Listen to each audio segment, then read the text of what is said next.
Bonjour, je vous partage ma réflexion d'un texte écrit par Yves Girard, un moine cistercien.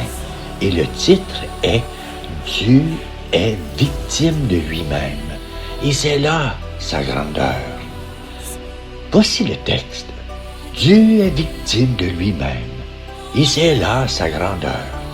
C'est sur l'humanité de cette gloire que s'étend mon empire. L'amour seul pouvait confier à mes mains cette responsabilité d'envergure, et ma faiblesse était seule à pouvoir l'assumer. Ce n'est pas une image, c'est une révélation vertigineuse. Dieu n'est pas victime de l'homme en premier, il est victime de son propre amour. Autrement dit, Dieu ne peut pas ne pas aimer. Et cet amour le conduit nécessairement à se livrer, sans retour, sans protection, sans condition. Dieu ne se défend pas contre l'homme, il se donne à l'homme, jusqu'à être refusé, brisé, transpercé. Ce que nous appelons faiblesse de Dieu est en réalité l'impossibilité pour Dieu de cesser d'aimer. Quand Yves ajoute « C'est sur l'humanité de cette gloire que s'étend mon empire », il touche un point mystique précis. La gloire de Dieu n'existe pas en dehors d'un lieu, et ce lieu, c'est l'homme. Mais pas l'homme fort, pas l'homme maîtrisé, l'homme ouvert, l'homme vulnérable, l'homme traversé.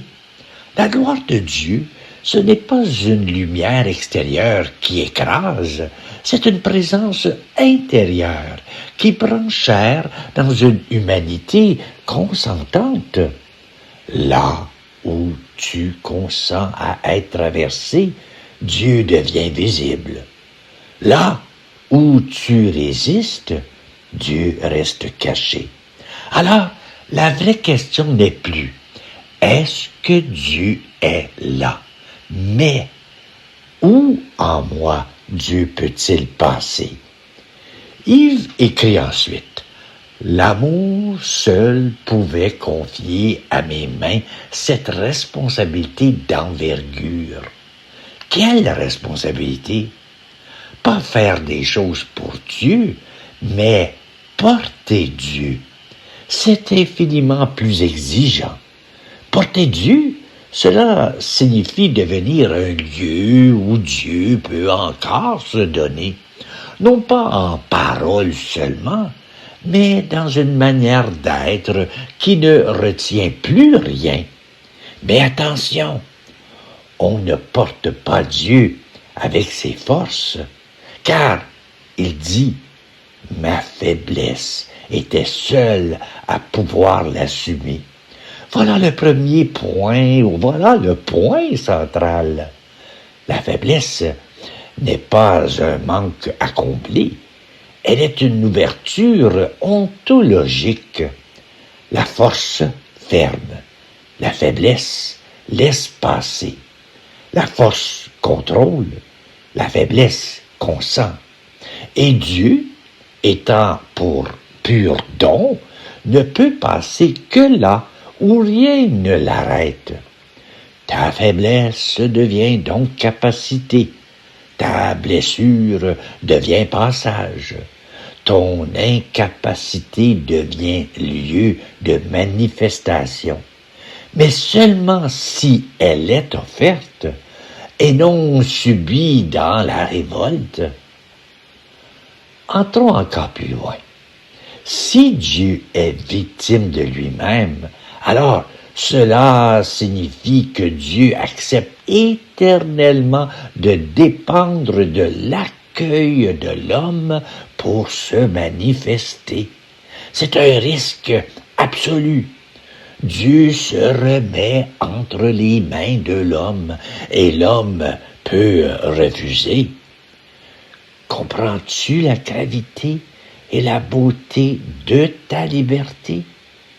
Tu peux empêcher Dieu d'apparaître dans ton existence, ou tu peux devenir l'endroit précis où Dieu se donne aujourd'hui. Le monde cherche la puissance, la maîtrise, la visibilité, mais Dieu continue de choisir l'inverse, le caché, le fragile, l'offert. Cela signifie que le Dieu le plus spirituel aujourd'hui n'est pas forcément spectaculaire. C'est peut-être ton épuisement. C'est peut-être ton combat intérieur. C'est peut-être cet endroit en toi que tu n'arrives pas à réparer. C'est là que Dieu attend, pas pour supprimer ta faiblesse, mais pour y passer. Où est-ce que je résiste encore à me laisser traverser? Quelle faiblesse en moi est encore fermée, protégée, contrôlée? Est-ce que je veux servir Dieu ou est-ce que je consens à ce qu'il vive en moi? Yves Girard ne propose pas une spiritualité du faire, mais du laisser faire, laisser être.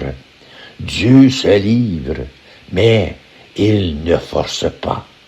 Et sa grandeur est là. Il accepte d'être accueilli ou refusé. Le mystère n'est pas que Dieu soit puissant. Le mystère, c'est qu'il ait choisi d'avoir besoin d'un espace en toi pour aimer. Alors, tout se joue ici. Vas-tu continuer à te protéger ou devenir un passage? Et voilà ma petite réflexion, ma petite explication du texte de Yves. Merci d'avoir pris le temps de réfléchir avec moi et je te souhaite une très belle journée.